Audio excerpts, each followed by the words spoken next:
coming back. Thank you for the support. Kindly subscribe. Today we are going to continue with the topic of mental health, and today we are going to deal with myths and misconceptions of mental illness. And we have our usual guest. Thank you. I'm Nicholas Ojiro, a psychiatric nurse, and just like we've had in the introduction, we are going to discuss about the myths or misconceptions that are held by the people about mental illnesses. Yeah. So what are the myths or misconceptions about mental health or mental illness? Before we discuss what the myths are about the mental illnesses, I think it's good we define the term myth. In a very simple layman's language, myths are simply false beliefs or misconceptions that are held by people, and most of the time we get that these false beliefs has been carried on to generations. That's why they tend to be strongly withheld in people's mind. Yeah, but in the real sense, they are not true. Now, so what are some of those myths or misconceptions about mental health or mental illnesses? When it comes to myths about the mental illnesses, there is what people believe, and there is the truth, or they are the facts. And the very first myth that people believe is that mental health problems are uncommon. But the fact is, mental health problems are common. People believe that it's very rare to get people with mental health illnesses or disorders. But I would like you people to know that what we need to do is to help people understand more on what is entailed by mental illnesses, so that they can be able to understand that it's there, it's in the society. The only need that we need to have is sensitization, so that people can know that this is a problem that is in the society. So mental health problems are very common. So they are there even in our country. Definitely. And people are suffering from mental illnesses. Yeah, sure. Now what normally happens is that some people are unable to understand. Like now, someone is having a mental illness, but people, since they've not taken measure of taking this particular person to the hospital, they've not understood that this particular person is sick. But maybe once they discover there's some strange behavioral patterns, or the way this particular person is behaving, and then this particular person is taken to the hospital, there and then they can be able to discover maybe he or she is having a mental illness or a mental disorder. Okay. Yeah. So that's the first. That's the first one. Yeah.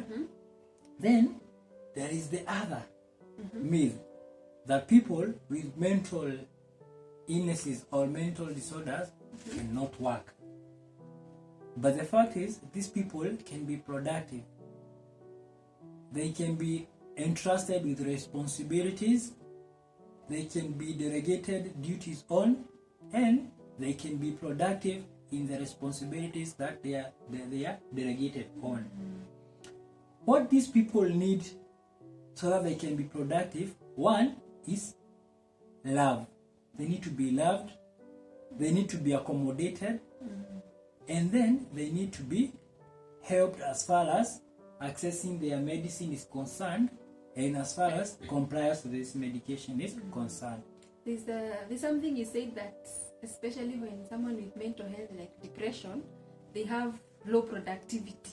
Does that affect their work or their productivity in their workplace? Yeah, sure. Now, what normally happens when someone is mentally ill, there is what we call episodes. So, at some point, this particular person, you get that the symptoms are so much, they are too much. And as a result, this particular person gets to be very ill. So in such a situation, they can be productive. But once this particular person gets the proper or appropriate treatment, they comply to the treatment, this treatment tends to help them, and the episodes tends to subside. The onset of the symptoms tends to subside, and these people now tends to be productive. So they are not productive when the episode is high, when the attack is high rather. But once they get the medical attention, the necessary support, both medically and counseling wise or therapeutic, in a therapeutic way, they tend to be productive. Okay. Yeah. So the fact is that these people can be productive, and they can be entrusted they can be trusted with responsibilities, with work, and just like you and any other person can be productive, so are they.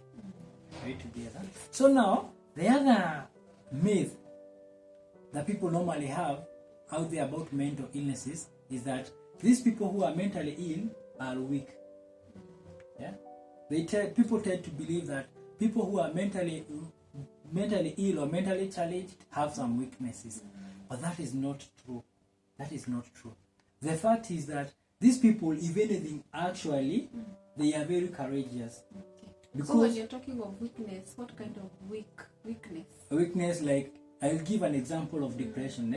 Some people tend to say that these people with depression, they got into that extent because they were not able to withstand the problem, the challenges, and all that. So, in other words, they were weak. That is why the problems piled up to an extent of them getting depression. But that is not true.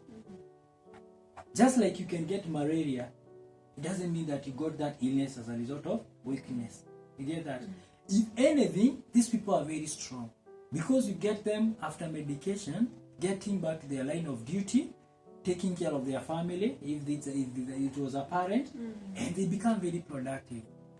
Despite the stigma that they go through in our current society, they still shine, they still stand, air their voice, do their various activities and all that. So these people, if anything, they are very strong. They are not weak. Yeah. So that is something that we should know, that people who are mentally ill are not weak. They are very strong. Because despite the fact that they are not okay mentally, or rather because they are ill or they are mentally challenged, they are able to do their work. They are able to withstand the stigma. You get that, Yeah. So now, the other myth that people hold within society is that people who are mentally challenged, people who have illnesses or disorders, that they don't need therapies if they have friends. You get that? They try to say that since this particular person is surrounded by friends, they don't need therapeutic sessions by either a counseling psychologist or a clinical psychologist. But the thing is that if someone is not mentally okay, if someone is mentally challenged, therapist, one is that he or she is a qualified personnel.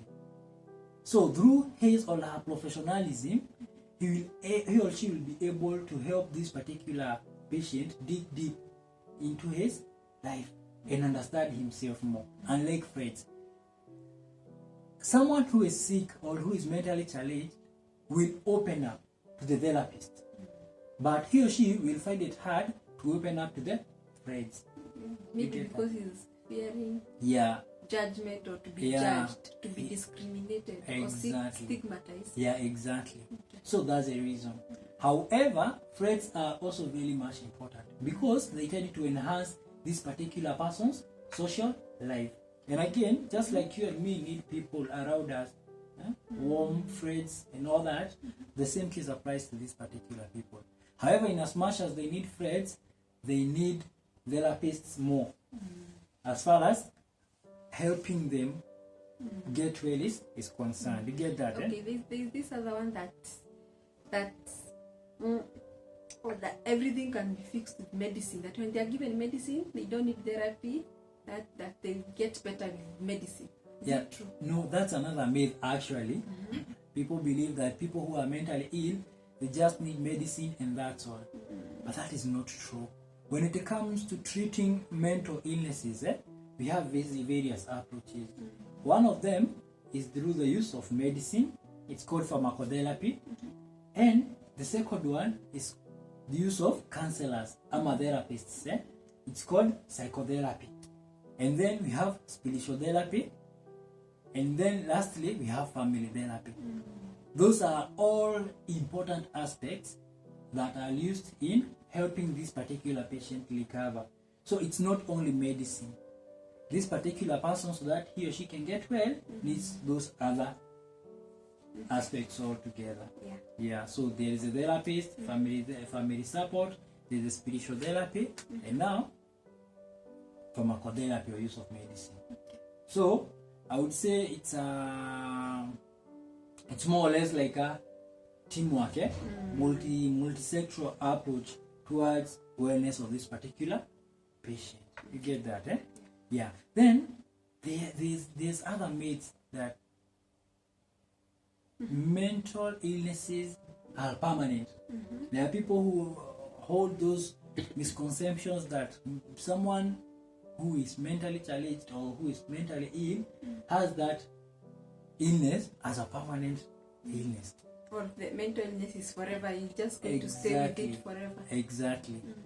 But the truth is, upon treatment of this particular person, they tend to improve. And see now, as far as recovery is concerned, maybe I'll give an example. This particular person had an example of schizophrenia. And it was so severe, this particular person couldn't take care of themselves, couldn't feed themselves, couldn't wash their body. Like there was that personal neglect. Then upon treating this particular person, medicating him, giving him therapies and all that, this particular person now gets in a position to wash themselves, feed themselves well, do their daily chores and all that. They don't need now to depend on people. Like they are not dependent, they are not fully dependent. You can see there is improvement. And this particular person is getting into his or her rightful state. So that tells you this illness is not permanent, because there is the improvement of this particular person from far extreme end of the illness to now the normal state, whereby he's able to take care of himself or even do the things that he's entrusted. You get that? Yes. Yeah. Then there is the other myths, and actually this is more in Africa, that mentally ill people are bewitched. Are they bewitched? I don't know whether you ever heard that. Umerogwa. Exactly. Uko na mental health umerogwa. Kiukweli. That is a myth. That is a myth. That you have been bewitched is yeah. But the fact is that it's just it's a disease. It's only that now it's a mental disease. And since our brain helps us in functioning well, doing things accordingly in the right way, like there is that strategic way of behaving, doing things and all that. So now when we are mentally ill, our normal of living, our way of living, our way of doing things tends now to turn upside down. So people start saying that this particular person has been bewitched. But that is not the case. Mental illness is a disease, just like I say, like you and I can get cold, pneumonia, or any other disease. The same case applies to mental illness. Yeah, so there's nothing like this particular person has been bewitched or something like that. I think they just need to be understood. Then there is another myth, that addiction, now this goes to the addiction. People who are addicted to drugs, to you can be addicted to drugs, alcohol, that is, eating, you see all those things. So some people tend to believe that addiction is as a result of lack of willpower. But the fact is that addiction is a disease as well. Addiction is a disease. So when you see someone who is addicted to, let's say, alcohol, use of marijuana, smoking cigarette and all that, these people are not addicted to those things that they are using because simply they don't have willpower. So do these drugs, like alcohol, marijuana, or etc., do they affect the mental health? Yeah, sure. They affect mental health. And first of all, maybe I should make you understand what happens in addiction.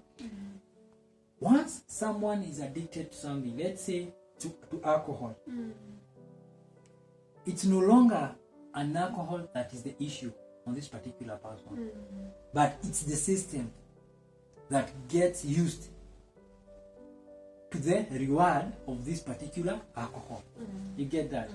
So, the moment you don't drink yourself, the system automatically asks for the reward that it has been getting from alcohol. And that is why you get someone rushing to the alcohol, and immediately that particular person takes alcohol, they tend to be better. So, that is more or less like a disease. It's not him, it's not you, it's the system. And that's why when it comes to addiction, people need to get what we call medical attention or psychological attention. They go, if this particular person had been addicted to, let's say, alcohol, they are treated accordingly, because again, if you stop, you might get what we call withdrawal symptoms, and some of them can be fatal. And then you go through some therapies, you get that, to understand yourself more in relation to the addiction that you had. So addiction is not lack of willpower, it's a disease, and it needs to be understood. You get the other myth that people who are mentally ill or people who are mentally challenged are violent. This is a myth that has been common among people in the society, and actually, for information, these people are not violent. Does that mean that people with mental health are the ones who commit crimes? Is it true? Not really. People who are mentally challenged are not the ones who commit crime. However, there's a percentage. There's a percentage, but it's very minimal. This one I can tell you. This particular person, you see now, this is all normally happen. If someone is mentally challenged, a very good example, this particular person, to most of the people, he is either not understood, he is either stigmatized, he is either ridiculed. You see all those things, like people tend to throw stones on them, and just like you, what would happen if people start attacking you, both physically and verbally? You won't feel okay. Is that okay? Yeah.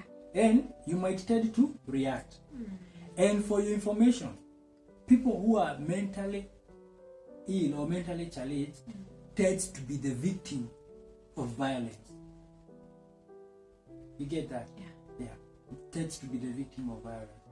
Most of these people are very calm. The moment they are taken care of, they are medicated, they are cared for, they are loved. You see? Those things, they are showed love, they are accommodated. Some of them tend to be even fun, they are fun. People who can live with, do work with, associate with, relate with, do businesses with, but they are not violent. Yeah. Then there is the other myth that people who are mentally ill or mentally challenged are attention seekers. Are they attention seekers? Because I hear people say that, especially those who commit suicide, like they want to seek attention. No, these people are not attention seekers. I'll give you a really good example. When you have malaria, you normally get high fevers, and the only way we can know that you have high fevers is through taking temperature. But if you don't take temperature, some people will try to say this particular person is just pretending, you see. So there needs to be first of all, someone needs to understand that this particular person has an illness. That is one. Secondly, this particular illness have this and that symptom. You get that? So the moment you understand the illness and you understand the symptom, you will be able to understand the situation or the condition this particular person is in.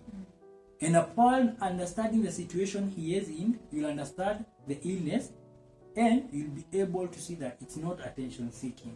You so get we that? should offer them emotional support and understand them instead of judging them. Exactly. Understanding is the key word. In case someone tries to commit suicide, they are isolating and all that, themselves and all that. What you've said, emotional support is also very vital. You get that, eh? So they are not attention seeking. It's only that they are not okay. They are mentally challenged, eh? And these symptoms that are associated with the particular illnesses that they are having manifest themselves in a way that tends to look like it's they are seeking attention. You get that, eh? Then the very last myth that people have is that these people who are mentally challenged, once they get love and support, then they are good to go. Love and support alone is not enough. The fact is that they also need medical attention. So that some of them can be stabilized through medicine. So love and support will be good for them, but also medicine will help them stabilize. So that if at all you are taking care of them, washing their clothes and all that, if they take their medication, they go through the therapies, they are able now to get into their good state, and they are able to do those things that you are doing on them, like washing them and washing their clothes and all that. Okay. So those are there are some more other myths, eh? Yeah. But can I ask one last one? Okay, sure. There's that myth that people with mental illness, they can't maintain a relationship, or they can't have a relationship. Is it true?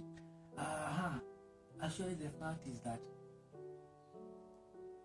people with mental illnesses are in a position to be even more firm as far as being in a relationship and maintaining a relationship is concerned. You get that? Because what they tend to do, at times, they try to attach themselves emotionally to people who understand them more, to people who care for them more. When the episode of the illness is manifesting itself too much, these people will be rebellious on you. Let's say you are a spouse. They will be rebellious on you. They will insult you. They will do every other bad thing on you. But the moment they stabilize and they realize that when they were in that situation, when their situation was getting worse, you were there for them, you are taking care of them, you are the one who took them to the hospital, you are the one who ensured that they took the medicine and all that, they tend to be more close to you. Because the only way they can show you that they really appreciate it is remaining more close to you and loving you more. So when it comes to a relationship, if you understand them, when they are in their illness, in the episodes of onset of the symptoms, they are like this, and when they are okay, they are like this. They just need to be understood, so that you can be able to handle them. Now, when this particular person is sick, I'll be able to handle him in this and that way. And when he's okay, this is the way to handle them. They will be appreciated. They will appreciate more. So they can maintain their relationship very well. So those are some of the myths. There are so many, but those are some of them. Yeah, there are so many, but at least those are some of the major myths that people in the society normally hold. In conclusion, I would like to say that when it comes to mental illnesses, there are some important things to know. One, never be judgmental. Never judge this particular person because it's not his wish. Secondly, it's an illness like any other. So you can be sick, you can be mentally sick, just like I or any other person can be. So that you would like to be treated, just treat the other person the same, with kindness and with love and understanding. And then lastly, seek to understand more when it comes to mental illness. Don't start with false beliefs or with myths or misconceptions, because through that you will not do any justice to someone who is mentally ill. So you need to understand them, you need to understand what they are going through, so that you can be able to offer them the necessary support and the necessary love, and through that they feel appreciated. Their recovery journey or their journey to wellness will be easy. Yeah. Thank you so much for watching. Remember, mental illness is not a death sentence. Sure. We need to support our loved ones, show them that we love them and understand them and help them wherever is necessary. Thank you so much for watching. Kindly subscribe And if you have any questions or any clarification, kindly comment on the comment section, and we will get back. Thank you so much. Kindly subscribe and let's meet next time. Yeah, Bye. remember, don't forget to subscribe. Please subscribe. Yeah, okay? sure. Bye. Bye.